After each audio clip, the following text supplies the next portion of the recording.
Madison is a biter. And so the teacher comes over and she asks Madison to go to the thinking chair and takes Emily to the bathroom to look at the bite.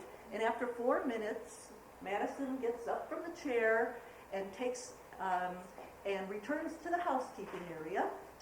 And then she grabs the purse that Emily had selected and continues to play.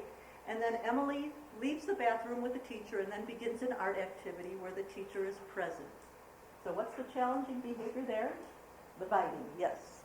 What was the child trying to communicate there with that challenging behavior?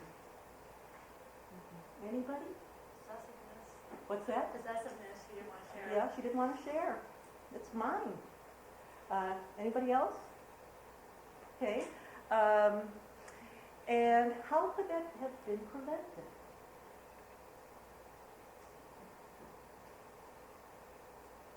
Having more than one purse. Yep. Having enough materials to go around. That's a great example. So making sure those centers have enough stuff to go around. Here's a story of a younger child, Shanna. This is in a home. And Shanna is sitting in her high chair with nothing on the tray. Nothing on the tray. Sitting in a high chair. Okay. Her mother is stirring her oatmeal, and Shanna begins crying and bangs her head on the back of her seat. Her mother says to her, "It's not cool enough, honey, just a minute." Shanna stops crying when the oatmeal is placed on her tray. What's Shanna trying to communicate? Hunger and bored. Right. How could this have been prevented? That's a no-brainer. Cheerios, right. Put some stuff on that tray, right? Keep that child busy and get some food into that child's mouth right away. Don't let that child sit there with nothing to do. It's a recipe for failure, right? A recipe for a challenging behavior. So, another example of how prevention could have eliminated that challenging behavior. And who knows where that would have gone then after that. So, challenging behavior can be prevented, but before we go into the prevention, I just wanted to mention that one of the things that we need to do when we are thinking about challenging behavior is examine our own attitudes about challenging behaviors. So think about, when you're in a classroom, what kinds of behaviors push your buttons? Some behaviors don't bother some teachers, but they push the buttons for other teachers. And how do these behaviors make you feel? You kind of have to be ready to know which ones are your button pushers and be ready to know and be able to recognize them when they occur. So one of the things that I like to tell teachers is, besides thinking about how to help the child deal with challenging behaviors, don't forget who that behavior is challenging. You, right? So think about how you're dealing with the challenging behavior. So sometimes when you see a challenging behavior, you have upsetting thoughts like, I wonder if Walmart is hiring me. Or, he ruins everything. This is going to be the worst year of my career. So that's, if you think about it in an upsetting kind of way, that's the kind of thought you might have. But there are alternative ways of thinking about challenging behaviors. You have to think about calming thoughts. So think, I really feel undervalued right now. I need to seek support from my peers and supervisors or help to get through this kind of thing. Or, this child is testing to see where my limits are. He's trying to see how far he can push me.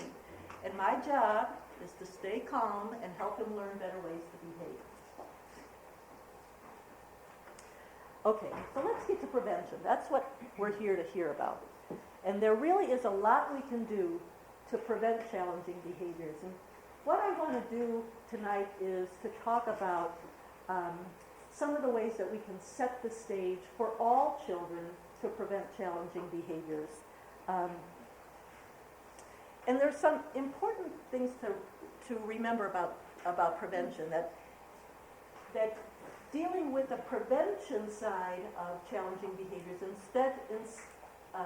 as opposed to intervening after they occur, if we think about prevention, it's going to eliminate about 90% of challenging behaviors. So it's really important to put some time and energy thinking about prevention instead of waiting until these behaviors occur.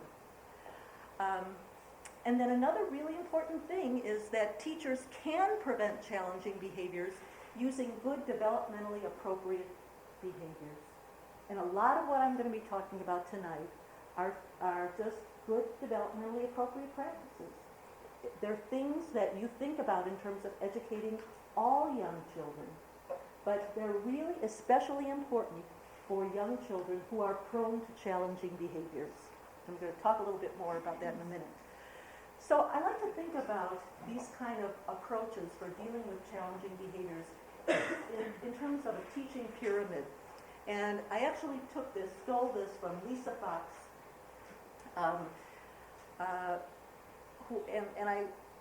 I stole it because I think it's a good way of thinking about challenging behaviors and how to deal with them. And here's the basic framework.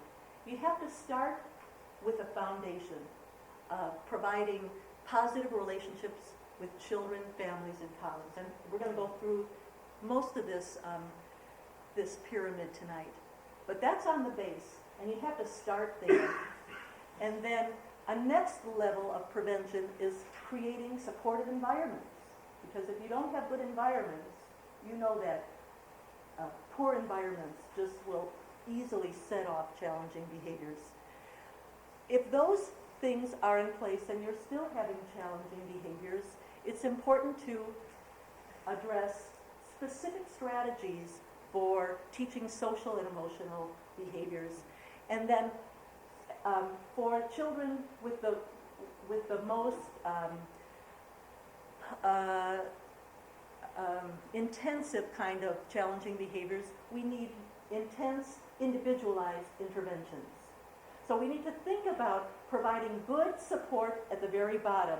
And if you provide the stuff at the bottom of the pyramid, you're less likely to get challenging behaviors at all, eventually. And if you try to do intensive interventions in the absence of what's on the bottom, they will fail. So you need to provide that support. So we're going to go through the bottom part of the pyramid tonight, and I think when I come back in March, what we'll do is talk more about the more intensive interventions for challenging behavior, because we have to start with what's needed for the basic support.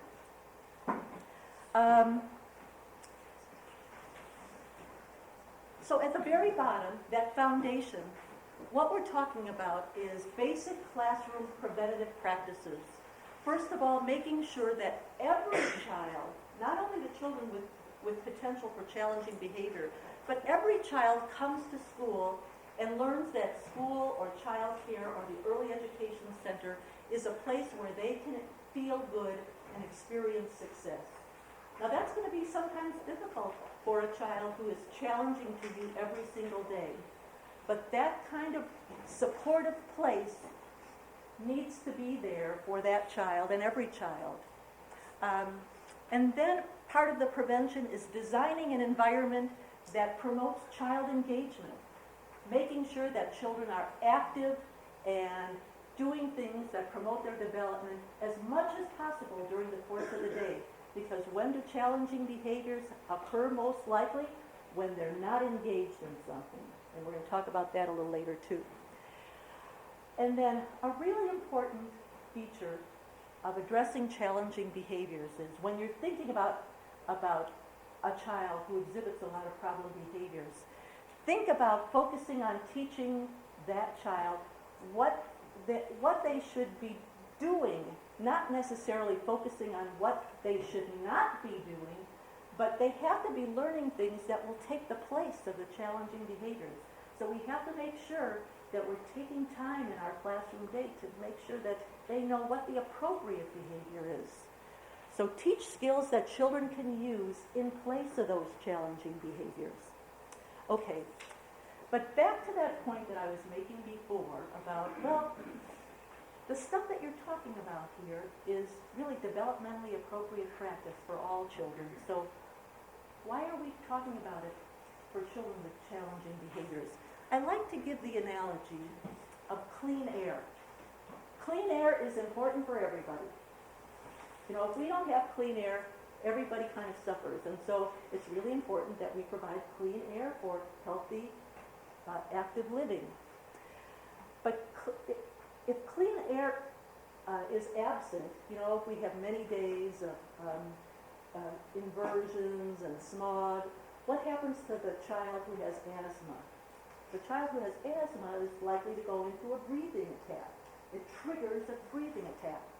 Well, that's what happens for children with challenging behaviors in environments that don't support good developmentally appropriate practice. Those poor environments, those environments without structure, those environments that don't foster nurturant, consistent, positive relationships, those kinds of environments are triggers for challenging behavior, just like smoggy environments are triggers for breathing attacks. So it just underscores the importance of thinking about these developmentally appropriate practices as ways to prevent challenging behaviors. So they're more than just developmentally appropriate practices.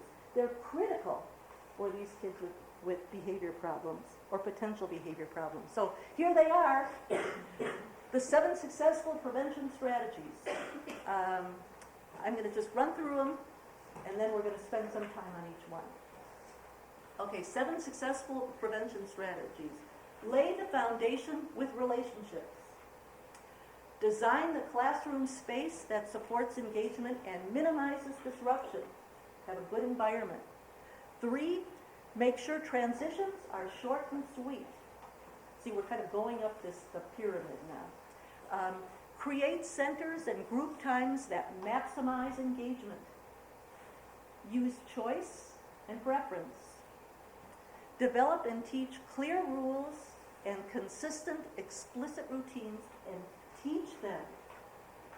And finally, teach children appropriate ways to communicate their feelings. Okay. So there's the strategies. I'm going to go through them a little bit at a time now. First of all, number 1, as I said before, relationships are the foundation. They're the base on which all of our teaching happens. Because children learn in the context of a consistent and nurturing relationship with adults in their environment. We know that children with the most challenging behaviors, though, are the ones that are the hardest to establish relationships with.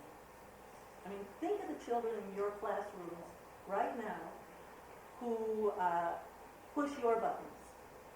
Aren't they the ones that are the most challenging to you to really engage in a good relationship? So we need to make sure that we're giving time and attention to those children. And we need to give them time other than the times that they're engaged in the challenging behaviors. You know, sometimes those are the kids that are in our faces for, 75% of the day, and we're dealing with their challenging behaviors during that 75% of the day. And so, frankly, we're kind of glad when we don't have to deal with that and we can deal with the other children in the class. But we have to make sure that when they're not engaging in those behaviors, that we're giving them attention and establishing a good relationship with them. So just examples of relationship building activities. Paying attention to each child. Knowing what children come to the classroom with. What are they interested in? What do they spend time talking with? Seeking that out and making sure that we're finding out about that. Don't be afraid to be wrong and to talk about being wrong with your children.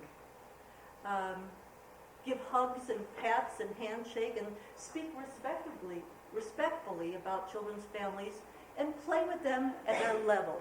And most of all, spend time doing what they like to do, playing at their level.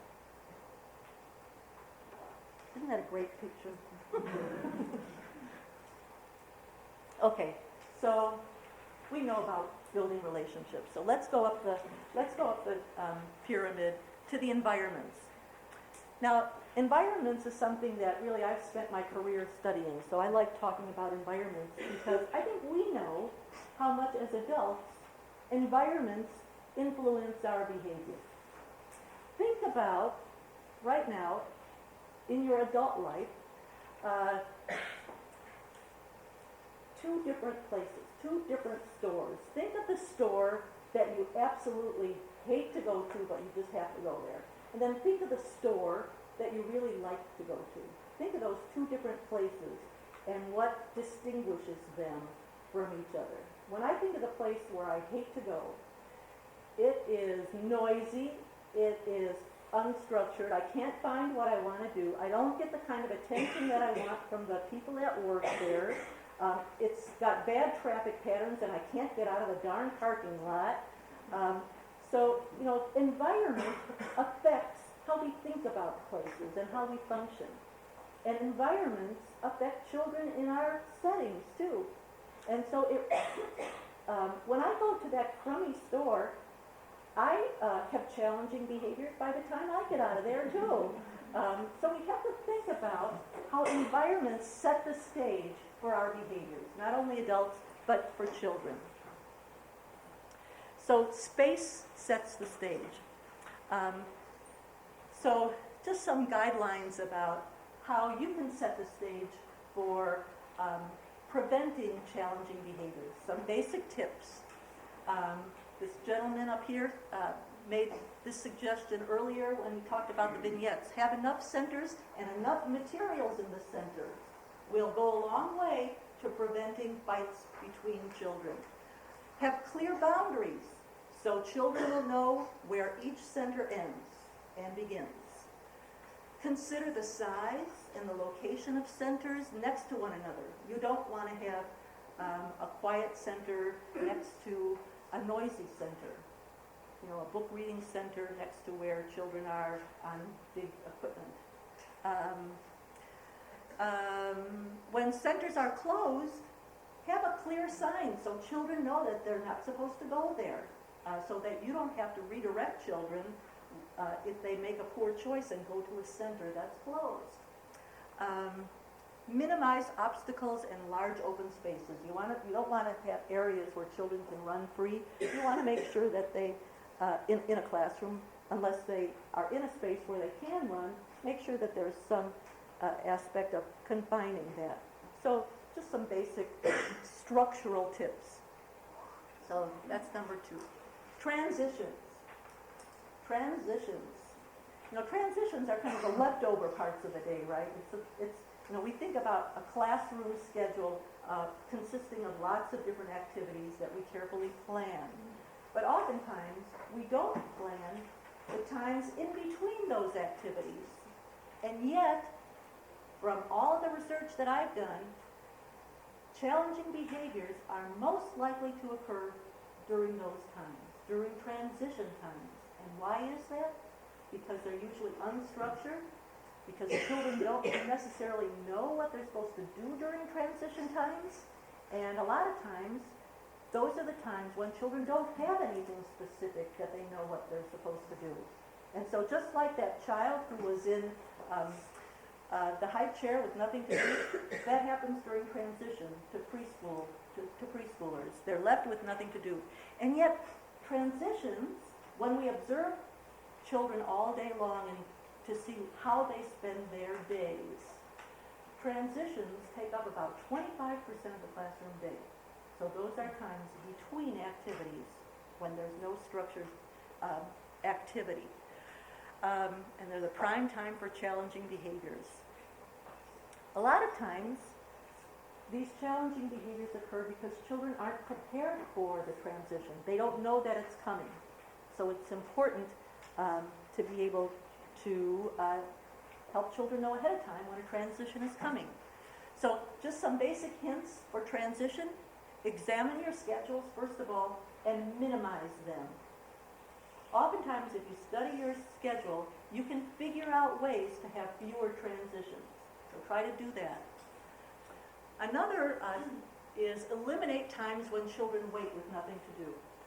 If there is a transition time that's unavoidable, try to have some kind of an activity for children to be doing while they're waiting. Maybe, at the end of the day, gee, the kids have gotten their stuff and they've got their coats on, and yet the school buses haven't arrived yet. And so what do you do to make that transition more engaging? Well, you can do some songs or finger plays or, have children talk about what they're going to be doing at home, engage them as a group.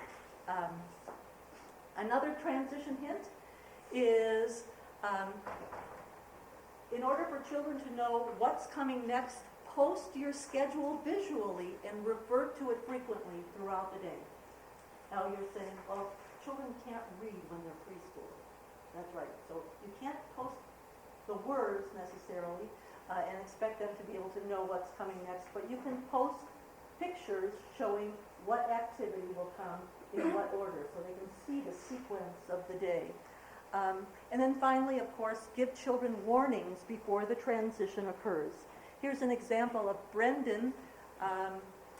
He's got his turn at the computer, and you can see the timer there. And the timer is going to ring 3 minutes before his turn is up, and that's going to give him his cue that transition is going to, it's going to be time for a transition in 3 minutes. So it's like a built-in cue for him about transition. Other transition hints: have a consistent schedule and consistent transition routines. And then really important here is teaching the transition routine, making sure that you spend some time helping children learn what the steps are in the transition. And we're going to talk about that a little bit later. And then finally, using environmental prompts to guide the transition. Here's a picture showing environmental prompts. This teacher was having difficulty, this was a kindergarten, and the teacher was having difficulty having children stand in line and keeping an adequate distance between each other. They were starting to get into each other's space. And so those are places where children are supposed to be standing in order to keep adequate spaces in between each child. Okay, number 4, get engaged. Engagement is a critical indicator of a classroom. We've done a lot of research over the years about active engagement, children who are actively participating in what's going on in the classroom. We know that the more actively engaged children are, that is times when they're not just sitting and not just passively attending, kind of like you are right now. We know that the more engaged children are, that strongly predicts their later development and later academic achievement. So children who are more engaged are better achievers in the long term. And we also know that when children are actively engaged in appropriate behaviors, they're much less likely to engage in challenging behaviors. Because what happens when children aren't engaged in appropriate things? They become engaged in things that are not appropriate, right? So our job as teachers, we're the designers of these environments. We have to design into our classrooms ways of promoting active engagement. I tell my students, my student teachers, that a really good index of how good a classroom is to go into a classroom at any time, over the course of the day, and just do a scan of children and see whether or not children are engaged or not engaged, and see what percentage of the children are actively engaged in doing something, doing some learning task or interacting, playing, doing something other than sitting and just listening. And that is an excellent indicator. That percentage of active engagement is an excellent indicator of the quality of the classroom. So how do we do that? How do we promote active engagement in our settings? Well, the centers that we design should be built on children's interests. We have to spend time listening to what children are really interested in order to figure out how to design centers that will really keep them engaged. A lot of times teachers will say, gee, they always choose the same ones. They always go to the same centers. Well, that's probably because the other centers aren't too interesting. So we have to figure out, okay, how do we make those other centers more interesting? Changing materials or themes in centers more often, providing a variety of materials, not the same stuff all the time, or putting new things into those centers. So if children tend to stay in one or two centers, it means that the centers aren't interesting enough.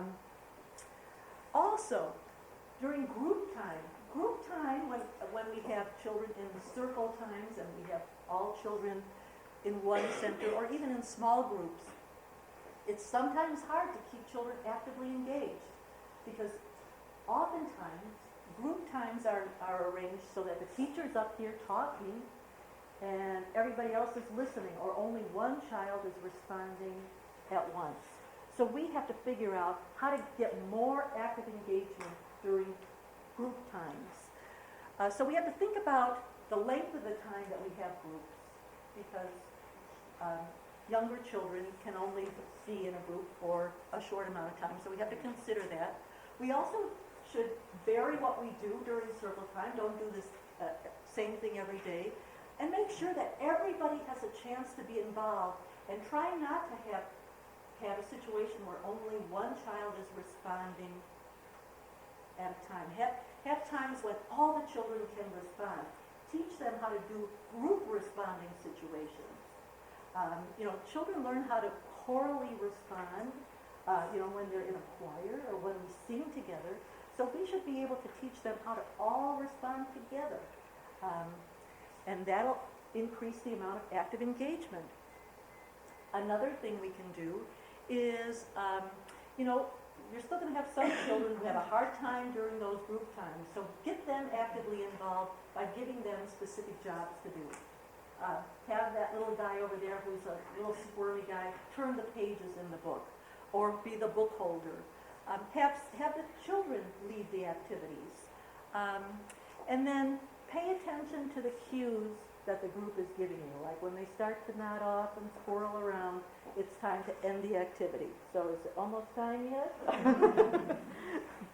Okay, number 5. Be pro-choice in the classroom. Okay, I'm not being political here.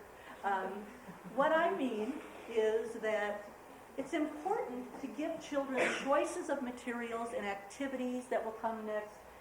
Giving children choices allows children to feel like she or he has more control over the environment. And so giving children preferences is a proven research technique in early childhood and in elementary grades that decreases challenging behaviors. Giving children choices.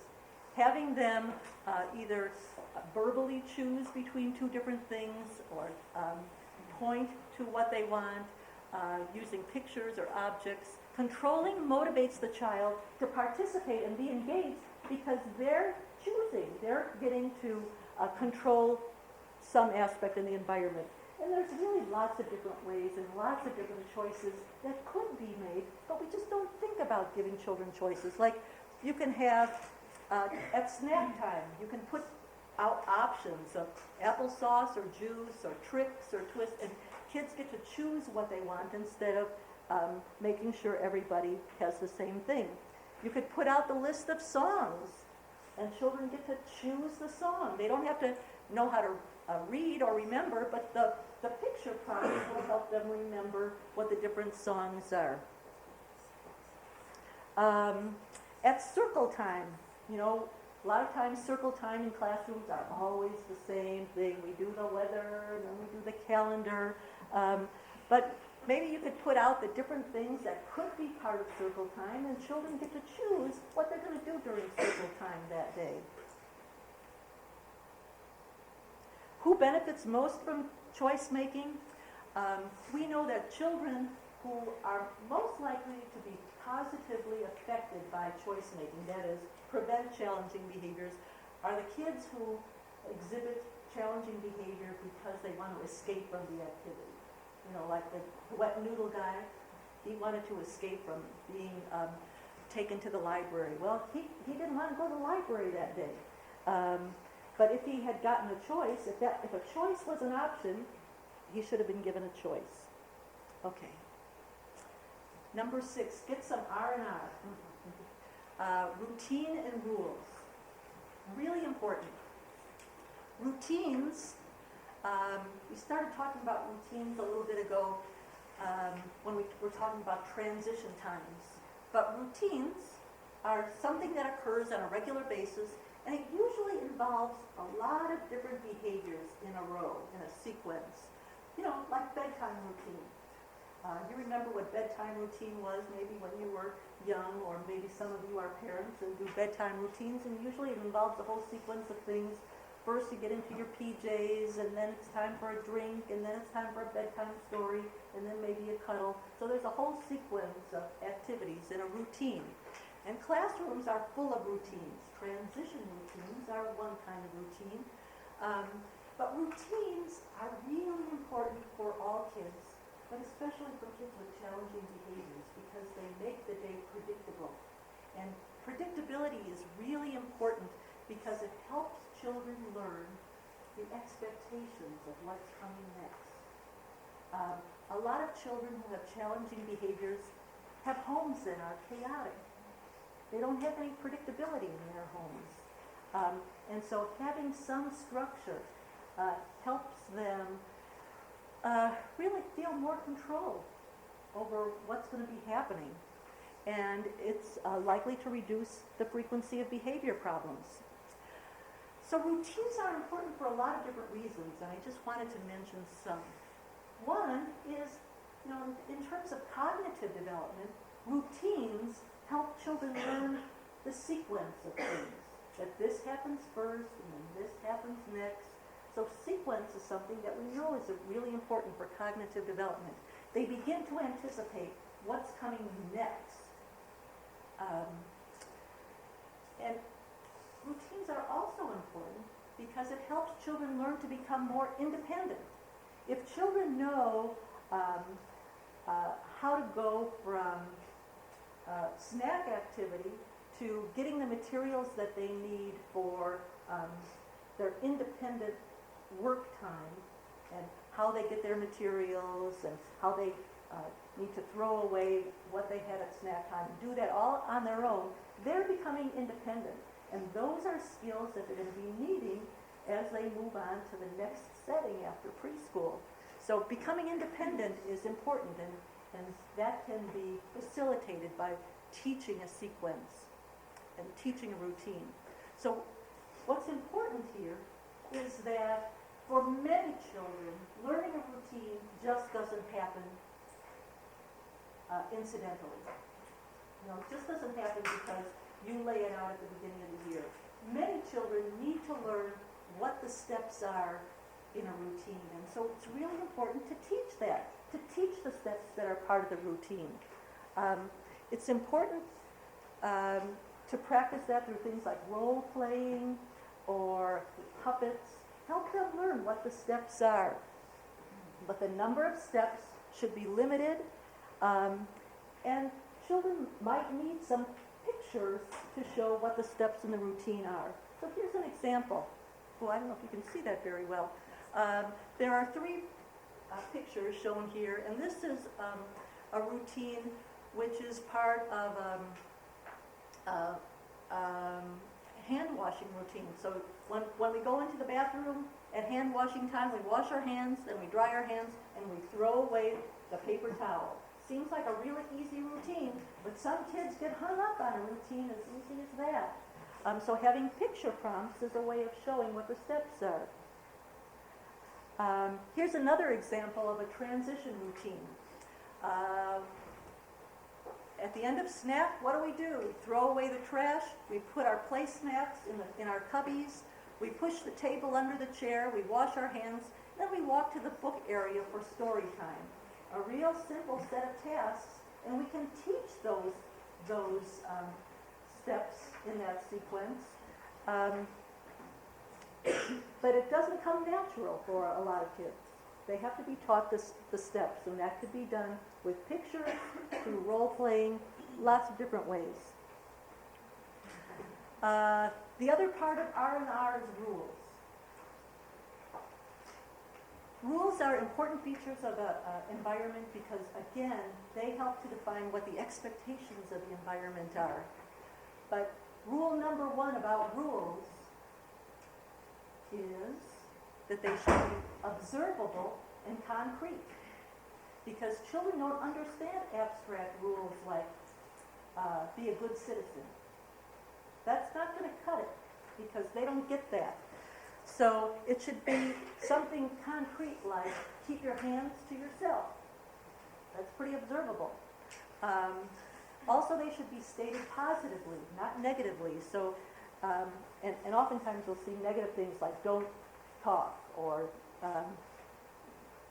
lots of negative things. It should be positive like quiet talking during nap time instead of no loud talking during nap time.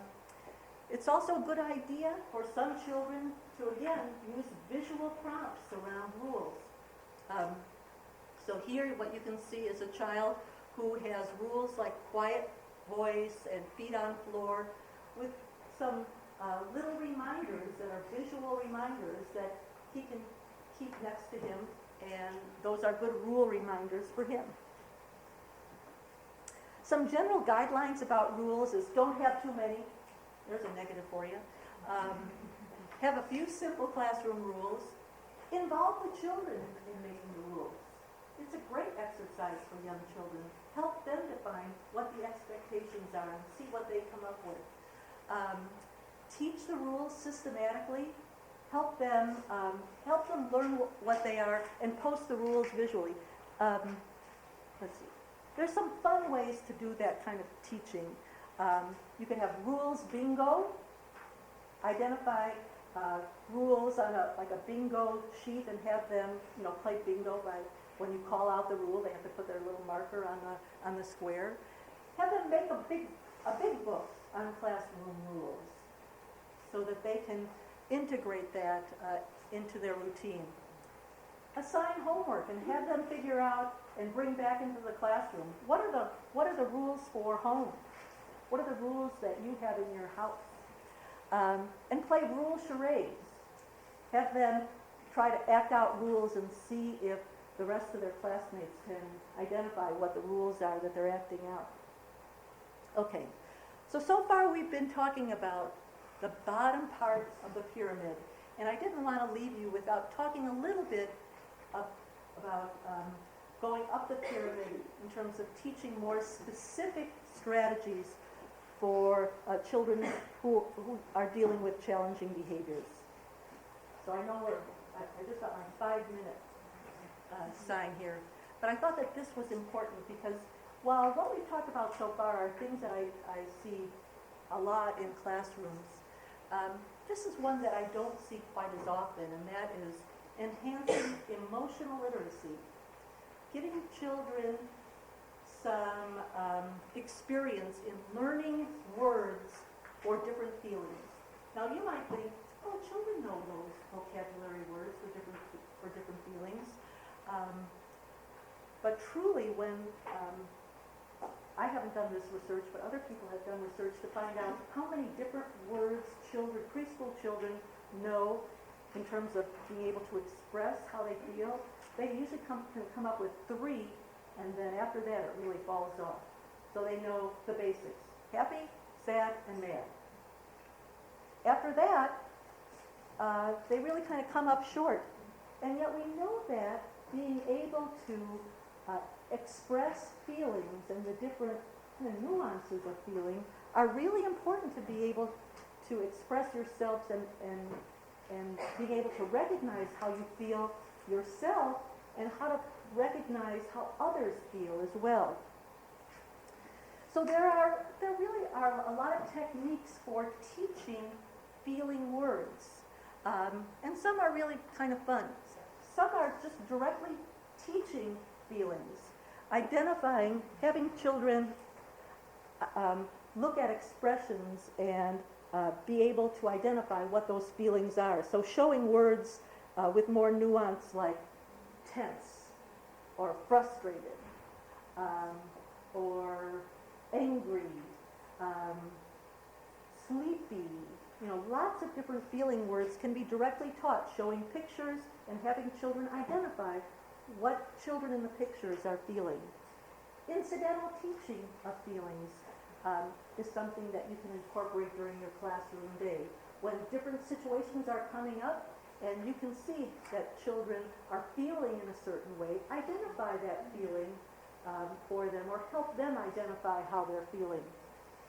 Using children's literature is a great way of talking about feelings. Many children's books provide good examples for different types of feelings that you can work into discussions in the preschool classroom. Using songs and games, another great way. Playing the game, how would you feel if having children work out different dramatic playthings and set up different kind of situations and then have them identify, well, okay, so if this happened, how would you feel? How would you feel if Emily took your purse and you were playing in the housekeeping area? How does that make you feel? Checking in. Checking in is a great way of, at the beginning of the day, having kind of like a circle with a lot of different feelings on a board, and they have to identify when they come in what kind of feeling they're feeling when they come in at the very beginning of the day. So there might be a spinner, and it'll say things like grumpy, or hungry, or frustrated, or tired, and they self-identify how they're feeling that day. My secretary does this at the beginning of the day, and it's a good tip-off for me. And finally, having feeling dice. I've seen teachers make dice with different faces on different sides of the dice, and the child will throw this big dice, and they can see the feeling, and then they have to act out that feeling and describe it. So lots of ways that you can work in teaching what we might call emotional literacy, or ways to express feelings. So, I've given you a lot of information and haven't given you any time to talk about it, but here are just the take-home messages about prevention. I think the first and very most important thing that we can do is to build positive relationships. If children feel supported in our environments, that really is the very base that we can establish that will prevent challenging behaviors. A second really important feature is to focus on prevention and to teach appropriate skills. At dinner tonight, somebody said they couldn't come to the presentation tonight, but what's the most important thing that you would say to somebody in terms of preventing challenging behaviors? And I would say, don't concentrate so much on what not to do. Help children learn what is appropriate to do. So give them the replacement for the challenging behavior, and you're going to be 90% there. An important thing to remember, though, is that promoting social and emotional development really is not a piece of cake. And so there are no quick fixes to challenging behavior, and so we have to make sure that when we've got some real critical challenging behaviors in our classroom, to work as a team with parents, with your whole classroom team, to really try to figure out what's going on with the child. When I come back in March, we'll talk more specifically about children who really are exhibiting specific challenging behaviors and some of the more specific interventions that you can do when you're really having some problems with individual children. But basically,